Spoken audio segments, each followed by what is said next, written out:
Okay, today I'm going to tie what I am calling the Neeeew Beak fly. It is a pattern that was developed by Doug Uematsu for fishing out there in Long Beach for Corbina, croakers, things of that sort. Here's the fly here. Now, if Doug ever does watch this video, he may say that does not look like a Neeeew Beak that he traditionally ties.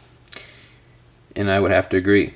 This is a slight modification of it, but just like you have different styles of clousers, I can't call this my own fly since it pretty much is just a modification of his fly. So I'm calling it the Neeeew Beak.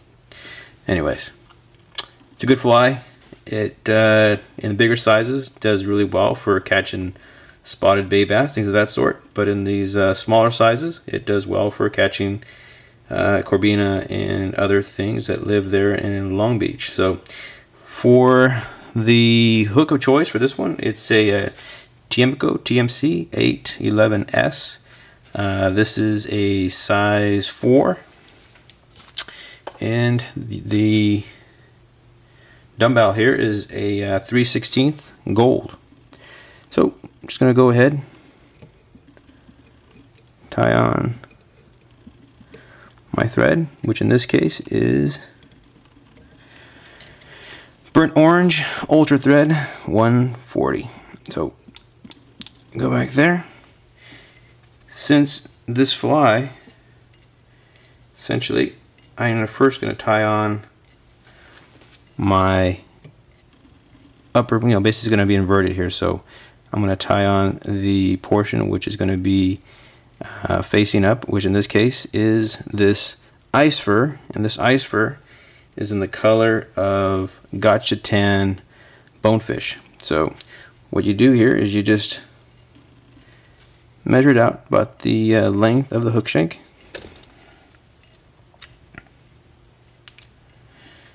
and tie it right behind the eye.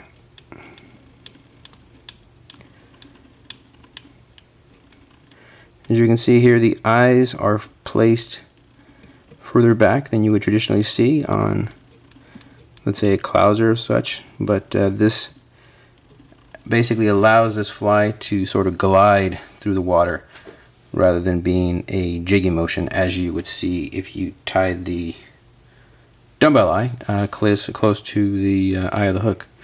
So the next material here is just a little bit of cream bucktail. Now Doug uses cream calftail. Now if you can find that stuff, you could be my hero.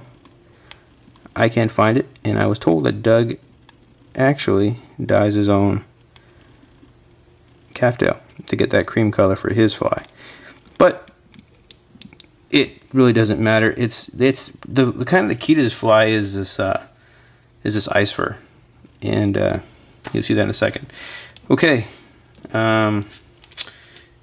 didn't add this in here, but I'll add it in now. This fly is meant to represent a ghost shrimp that kind of lives there in Long Beach and also in the bays and estuaries. So the next thing you're going to do is add in some, and these here are silicone micro legs, and they're orange gold flake, and the company is Cascade Crest Tools. By far, these are the best legs to use for, I think, any of the patterns that require silicone type synthetic legs. People use crazy legs or silly legs, and those are nothing. These have awesome movement, awesome color patterns. If you can get a hold of these Cascade Crest legs, you'd be so much better off. Anyway, so this is basically going to be adding on a leg on each side of the hook, like that. And what that does, it kind of splays them out a little bit. So this is supposed to imitate the legs of the little shrimp. So There you go. And I advance my thread there. And my next thing I'm going to do is go ahead and just add in some little antennae on top. So I'm going to start here on the far end, do a little pinch wrap, and you can kind of see I get some nice little legs on the top there. I'm going to go ahead and add them in on this side now, right to the top. And there you go. There you go. And I have these nice little antennae legs coming off the top there, looking good. Mr. Ghost Shrimp has some legs, has some nice colorations to them. So I'm now going to go ahead and just advance my thread to the eye of the hook. But one thing I do advise is to get yourself some Zap-A-Gap. Now I've used a lot of different stuff, and I'm starting to like the Zap-A-Gap only because it penetrates. It's really nice and penetrates the threads very nicely. So when you bring this fly over into the sand bottoms, things of that sort, onto the eelgrass, the threads don't begin to come off. So just go ahead and just evenly distribute that Zap-A-Gap, and you're good to go. Alright, we're almost there. Next material is going to be some dyed pearl diamond braid, and a lot of companies make it. This stuff I got here was from Orvis, but it doesn't. I think you can find this stuff anyplace. Basically, it's just the dyed pearl diamond braid. I didn't show you this, but I probably should have. Diamond braid is kind of interesting material. It's basically, when you buy it, it has this sort of it's all wrapped together as one big kind of stringy mess. Well, what you do is just take one end of it out, and you can kind of unfurl it. And by doing that, it creates these long, you see here, long strands of flash material that are really nice for doing wrapping, as in this case. Some people might say, well, I'll just use Crystal Flash. I don't think Crystal Flash has these kind of colors, these bright, flashy colors that this one does, and I think that is just a nice little tone to that fly. And that's it. So you get your materials to the front of the eye. Go ahead and just tie it off. And just invert the fly. So there you go. So the last thing to do now is put in my other wing. So for this piece now, I'm going to go ahead and just, here's some more cream bucktail. You can use different color bucktail, white, whatever. Cream is one of, to me, the essentials for this. You want, if you ever seen a ghost shrimp, they're translucent. They have some orange busting out different places. And these materials, basically, the way I see it, match that beautifully. So you're going to go ahead there and